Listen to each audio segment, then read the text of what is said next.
Okay class बातें नहीं, अब सारे यहाँ पे देख लो। ठीक है, एसक्यूएस क्यू समझ आ गया कि एक मैसेजिंग क्यू सर्विस है, फीफो और स्टैंडर्ड दो ऑप्शन होते हैं।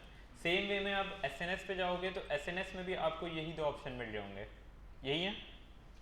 टॉपिक्स जब आप क्रिएट कर रहे होगे तो वहाँ पे भी स्टैंडर्ड, एसएनएस पे आओगे तो स्टैंडर्ड और first in first out FIFO है।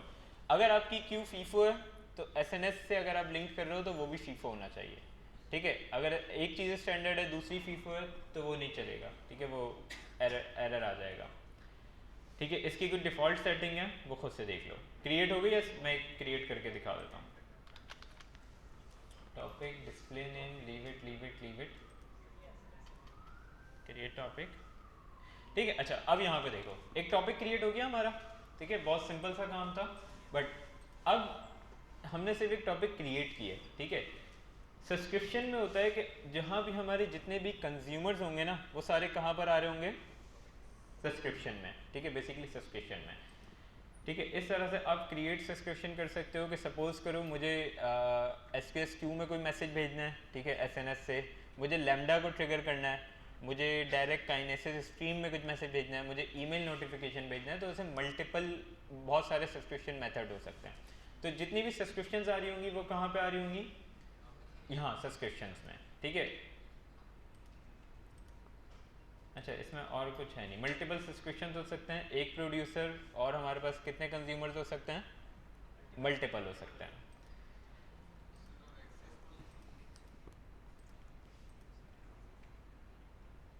ठीक है, अच्छा आज के प्रोजेक्ट पे आ जाओ। ओके क्लास, अब करना ये है मैं बता रहा हूँ। ठीक है, इवेंट ब्रिज भी हमारे पास एक, इवेंट ब्रिज पढ़ो, इवेंट ब्रिज क्या होता है।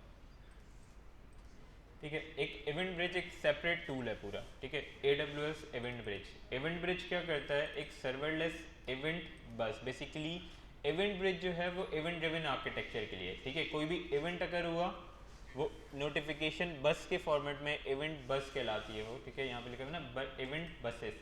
ठीक है, तो वो उसको एक जहाँ से इवेंट अगर हो रहा है जो टारगेट सोर्स है वहाँ तक पहुँचा रहा होगा।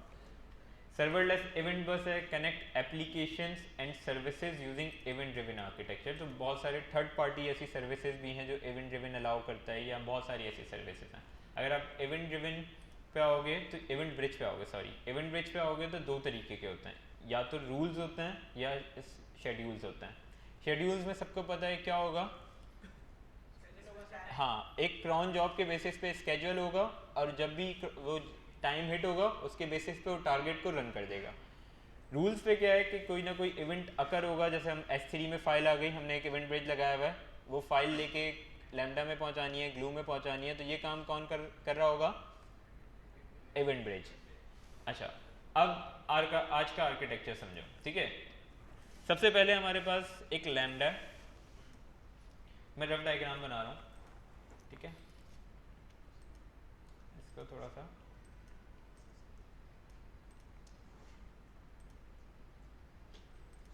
ओके क्लास, ये लैम्डा है, ये क्या कर रहा होगा। ठीक है, एक लैम्डा कोड होगा हमारे पास, लैम्डा जो है वो रन हो रहा होगा।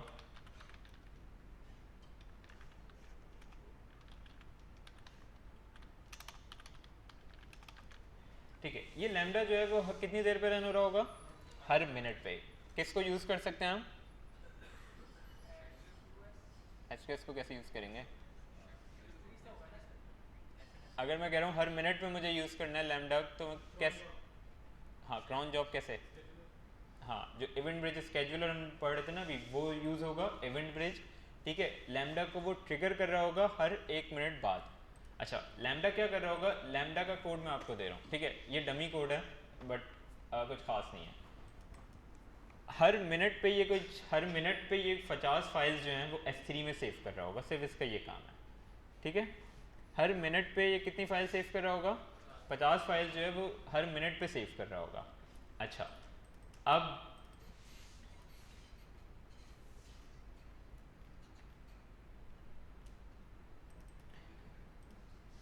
ठीक है, हर मिनट पे ये 50 फाइल सेव कर रहा होगा S3 पे। मैं एक और इवेंट बना देता हूँ S3।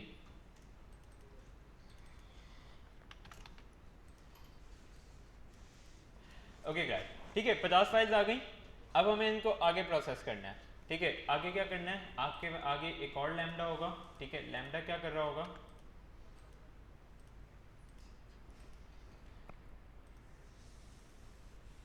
ये खत्म कैसे होगा भाई, ठीक है। अच्छा, इसके बाद एक और लैम्डा होगा, वो लैम्डा क्या कर रहा होगा, वो 50 की 50 फाइल्स को प्रोसेस कर रहा होगा, ठीक है। प्रोसेस करके कहाँ सेव कर रहा होगा, डायनेमो में, ठीक है, डायनेमो डीबी में। अच्छा, एंड स्टेप जो है वो है हमारा डायनेमो,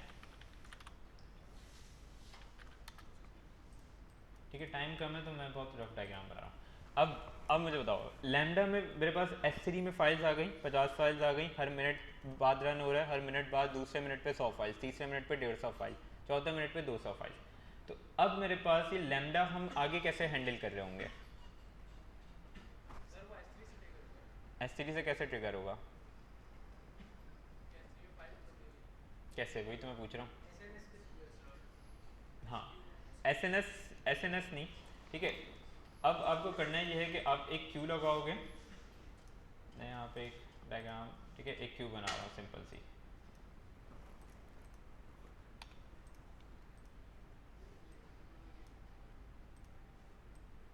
ठीक है। जब भी आपकी S3 में फाइल आएगी, एक मैसेज कहाँ चले आएगा, SQS क्यू के अंदर। तो अब हमारे पास क्या हो गया कि आप सपोज करो कि अब हमारे पास कितने कितने हो गए क्लास, कितने कितने मैसेजेस हो गए एक मिनट में, 50 मैसेजेस। अच्छा, अब देखो हर 50 मैसेजेस पे मैं 50 लैम्डा चलाऊं, ठीक है, चला सकते हैं, बट एक कॉस्टली है, ठीक है, कि मैं बार बार रन कर रहा हूँ, बार बार ट्रिगर हो रहा है, वो एक टाइम ट्रिगर टाइम ले रहा है, ठीक है, कोल्ड स्टार्ट भी हो सकता है, प्लस एक ट्रिगर टाइम भी ले रहा है। तो हम क्या करेंगे कि हमारे पास मैसेजेस आते जा रहे हैं, हम अपने इस लैम्डा में, जो हमारे पास ये वाला लैम्डा है, इसमें आप क्या करोगे, ठीक है, ओके क्लास अंडरस्टैंड, इस लैम्डा में आप एसक्यूएस से मैसेजेस पोल कर रहे होगे, ठीक है। एट अ टाइम एक रिक्वेस्ट में हम कितने मैसेजेस पोल कर सकते हैं, किसी ने पढ़ा था, 10 मैसेजेस, ठीक है। एक रिक्वेस्ट में आप 10 कर सकते हो, ऐसे आप मल्टीपल रिक्वेस्ट कर सकते हो, बट ज़्यादा बेहतर है कि या तो आप, ठीक है, या तो आप, ठीक है, यहाँ पे आप खुद से सोचो, क्या क्लास बात है, खुद से सोचो कि क्या हो सकता है, बट आप इस लैम्डा में क्या होगा कि एसक्यूएस से मैसेजेस आप गेट कर रहे होगे, ठीक है, पोल कर रहे होगे, फाइल्स का एड्रेस आ रहा होगा, कुछ भी आ रहा होगा, एक इवेंट आ रहा होगा, उस फाइल का डाटा उठा के आप किस में पुट कर रहे होगे, डायनेमो डीबी में। बेसिक आर्किटेक्चर क्लियर है, ठीक है। अच्छा, अब आ जाओ, ये मैं कोड आपको प्रोवाइड कर रहा हूँ, ठीक है, बहुत बेसिक सा कोड है, कुछ भी नहीं है, एक डमी डाटा बना रहा है, ठीक है। स्टॉक्स का आइडिया है सबको, बहुत दफ़ा हम कर चुके हैं। डमी डाटा बन रहा है, बकेट में फाइल्स आ रही हैं जनरेट, ठीक है, सारी डमी वैल्यूज़ हैं, और ये डाटा कहाँ पे सेव कर रहा है, CSV को S3 पे। तो बस ये कोड ये कर रहा है, भले ये आधे सेकंड के लिए चले, 1 मिनट के लिए चले, मतलब 10 सेकंड के लिए चले, ये 50 फाइल्स को सेव कर देगा S3 में, ठीक है। वहाँ से आप SQS में मैसेजेस आ रहे होंगे, फिर आप एक सेकंड लैम्डा यूज़ कर रहे होगे जो मैसेजेस गेट करके आगे ट्रांसफॉर्म कर रहा होगा, और इन द एंड आपका डाटा कहाँ सेव हो रहा होगा, डायनेमो, ठीक है। आज हम स्नोफ्लेक यूज़ नहीं कर रहे। अच्छा, डायनेमो थोड़ा बहुत देख लो, ज़्यादा मुश्किल है नहीं।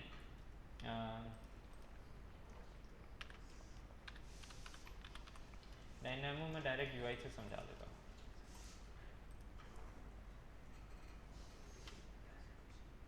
डायनेमो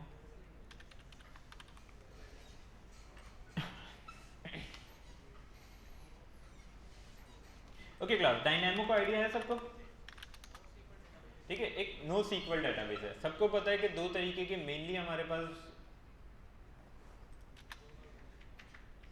ठीक है, दो तरीके के डाटाबेसेस होते हैं। एक हमारे पास सीक्वल रिलेशनल डाटाबेस हो गए, जैसे हम पोस्टग्रेस है, माई सीक्वल है, सीक्वल सर्वर है, स्नोफ्लेक हो गया, रेडशिफ्ट, मल्टीपल हो गया। अब जो नो सीक्वल है, जहाँ पे हम बेसिकली, जहाँ पे हमें बहुत ज़्यादा टाइम हम वेस्ट नहीं करना चाहते कि हम उसका स्कीमा बनाएं, फॉरेन की प्राइमरी की को मैनेज करें, पूरा रिलेशन मैनेज कर रहे हो, जॉइंस लगा रहे हो, या एक आपका टेबल लिमिट हो जाता है, ठीक है, आपने टेबल बना दिया, कोई कल नया कॉलम आ गया, ठीक है, मल्टीपल जेसन कॉलम्स आ गए, तो वहाँ पर आप उसको ईजिली हैंडल नहीं कर सकते।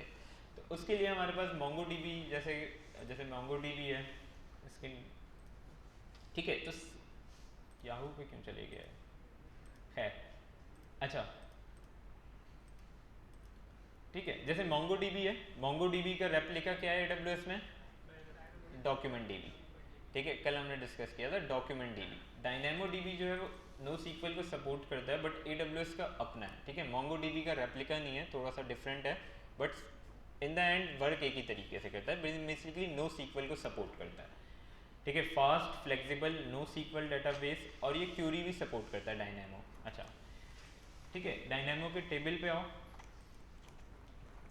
अच्छा, इसमें जो है ना दो तरीके की कीज सपोर्ट करता है डायनेमो। डायनेमो की वैसे बहुत ज़्यादा थ्योरी है, अगर आप थ्योरी पढ़ने पे जाओगे, रीड कैपेसिटी क्या होती है, राइट कैपेसिटी क्या होती है, ठीक है, इंडेक्सेस क्या होते हैं, ये सारी इसमें पीडीएफ में अवेलेबल है। ठीक है, अगर आप पढ़ना चाहो, जो कल हम सर्टिफिकेशन की बात कर रहे थे, वहाँ पे बहुत ज़्यादा ये कैलकुलेशन लाजमी आती हैं कि अगर आपका डाटा इतने जीबी है या इतने एमबी है तो इसकी रीड कैपेसिटी क्या होगी, राइट कैपेसिटी क्या होगी, तो वो आप उसको पढ़ सकते हो। अच्छा, सॉर्ट की और पार्टीशन की को एक दफ़ा पढ़ लो खुद से। ठीक है,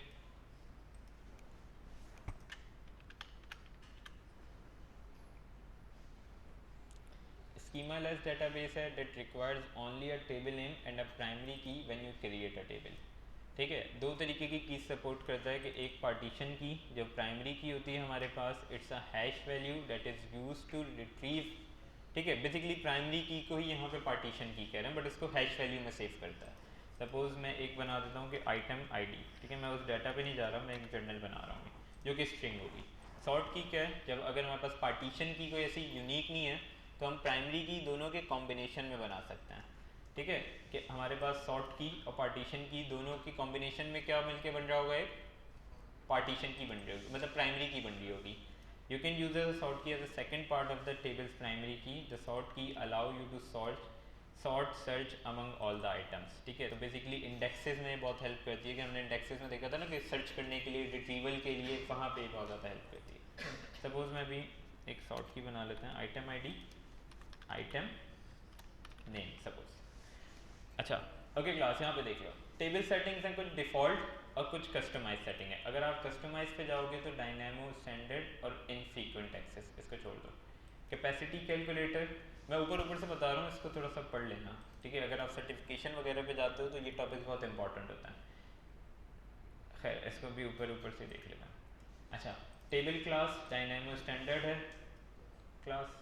कैपेसिटी मोड ऑन डिमांड है, मैक्सिमम। ठीक है, AWS basically maximum read capacity होती है कि पर सेकंड वो कितना रीड कर सकता है। राइट कैपेसिटी पर सेकंड, अगर आप सपोज कर रहे हो आप 1 मिनट में 1 GB डाटा भेज रहे हो और उसकी कैपेसिटी सिर्फ 10 MB हैंडल करने की है, तो वहाँ पे क्या होगा, हमारे पास डिले आ जाएगा, डाटा लॉस नहीं होगा, डिले आ जाएगा। ठीक है, जितना टाइम उसको एक मतलब एक मिनट पे वो 50 MB 100 MB अलाउ कर रहा है, तो वही 10 GB 1 GB वाला डाटा 10 मिनट में सेव हो रहा होगा, रीड हो रहा होगा या राइट हो रहा होगा।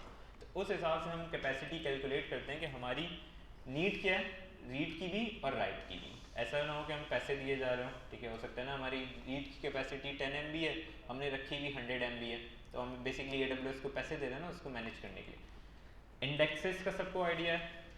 ठीक है, फास्ट रिट्रीवल के लिए होते हैं, दो टाइप के होते हैं, एक लोकल और सेकेंडरी। इसमें एक और चीज़ भी होती है, डेक्स, बट खैर। ठीक है, just leave the settings default and create a table.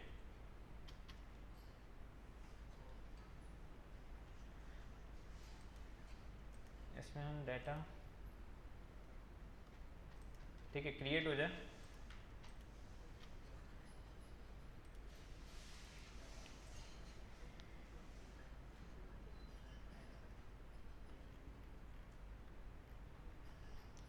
Okay, अगर आप यहाँ पे देखो तो सारी चीज़ें आ रही हैं। ठीक है, ओके क्लास, सिर्फ अभी देख लो, indexes, monitor, global tables, sort key क्या है, जो भी मेटा डाटा है, read capacity, write capacity, auto scaling. ठीक है, स्नोफ्लिक में हम चीज़ें पढ़ चुके हैं सारी। Time to live, time to live पता है सबको क्या है? हाँ, कब तक जिंदा रहेगा, मतलब कितने दिन बाद अगर आपको कोई डाटा डिलीट करना है। ठीक है, कि आपने रखा है कि रिटेंशन पीरियड सिर्फ 1 महीने के रखना है, 1 महीने से अगर कोई डाटा पुराना हो रहा है तो वो क्या हो जाएगा, डिलीट हो जाएगा। अच्छा, इसमें डाटा इंसर्ट कैसे करते हैं, मैं ये देख लूँ। अगर हम डायरेक्टली इंसर्ट करना चाहें, create item, create item, I think create item. ठीक है, अच्छा हमने सिर्फ 2 ही वैल्यू रखी थी और कुछ रखा नहीं था। 1 2 नेम, हेलो,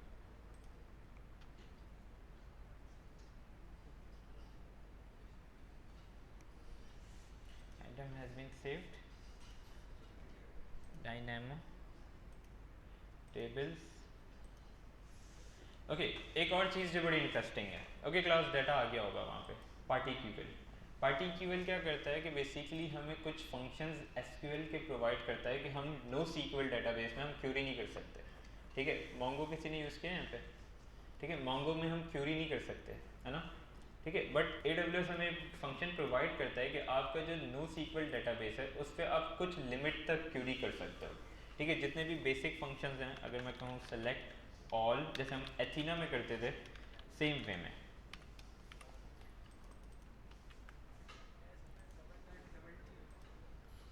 अच्छा है ना, बता देगा फेल हो गया. नहीं सही है, नाम सही रखा है मैंने. ठीक है, अब उसने मेरे पास क्यूरी करके ले आया जो हमारे पास सेलेक्ट ऑल है. ये चीज़ क्लियर है. Okay class. अच्छा अब यहाँ पे देख लो आप. ओके अब यहाँ पे देख लो. ठीक है, देखो अब थोड़ा सा दिमाग लगा के काम खुद करना है क्लास. दिमाग लगा के काम खुद करना है कि आपका डाटा की पार्टीशन कीज़ क्या होंगी, क्योंकि अगर हर मिनट पे 50 फाइल्स बन रही हैं तो डाटा सिंबल रिपीट हो रहा है, तो सिंबल आप यूनिक नहीं रख सकते. ठीक है, तो ये अब आपको सोचना है कि उसकी पार्टीशन की क्या होनी चाहिए, डाटा किस तरह से सेव हो रहा होगा और एसक्यूएस में किस तरह से जा रहा होगा और वहाँ से हम किस तरह से पोल कर रहे होंगे. ठीक है, तो ज़्यादा बेहतर है यहाँ पे भी आप इवेंट ब्रिज लगा लो या जो मर्जी ये करो. यहाँ से आप एसक्यूएस में किस तरह से भेजोगे, it's up to you. Architecture समझ आ गया करना क्या. डाटा हम एक लैम्डा से जनरेट कर रहे होंगे और यूजिंग एसक्यूएस वगैरह हम उसको कहाँ पे सेव कर रहे होंगे, डायनेमो में. ठीक है, तो ये कोड मैं शेयर कर रहा हूँ और स्टार्ट हो जाओ. ठीक है, आज कंप्लीट करना है प्रोजेक्ट. ये एक बेसिक प्रोजेक्ट है जो आपके हैकाथॉन में आ रहा होगा. ठीक है, इसी काइंड ऑफ आर्किटेक्चर, मतलब इसी तरह से मल्टीपल कंपोनेंट्स मिलके आर्किटेक्चर बन रहा होगा. एक चीज़ नहीं होगी कि आप सिर्फ लैम्डा पे पाइपलाइन लिखोगे या एक लिखोगे हो जाएगा. तो ऐसे बहुत सारी चीज़ें होंगी जो लिंक्ड हो रही होंगी, जो एक दूसरे पे डिपेंडेंट होंगी या इंडिपेंडेंटली वर्क कर रही होंगी. ठीक है, तो सेम मतलब एक छोटा सा आर्किटेक्चर मैं आज इसी वजह से करवा रहा हूँ ताकि आइडिया हो जाए. ठीक है, A4 शेयर कर दूँ, मिल जाए. ओके क्लास चेक करो कोड आ गया.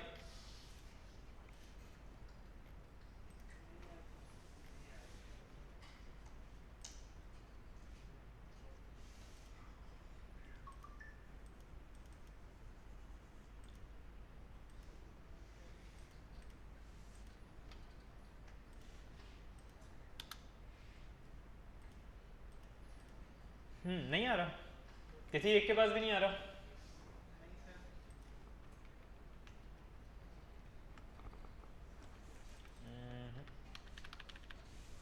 Wait wait wait,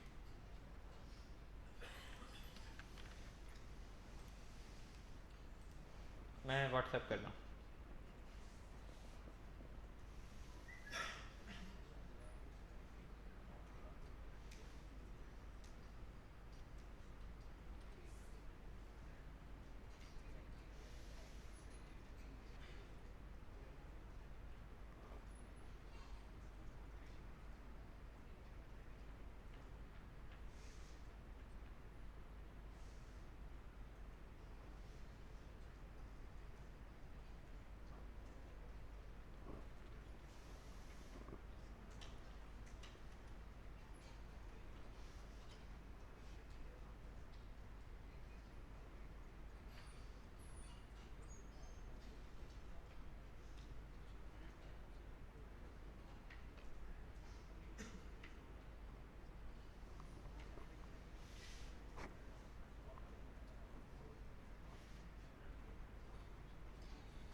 okay class, WhatsApp पे मैंने फाइल शेयर की है, मिल गई. ठीक है, स्टार्ट हो जाओ. छोटा सा प्रोजेक्ट है, आधे एक घंटे में हो जाना चाहिए.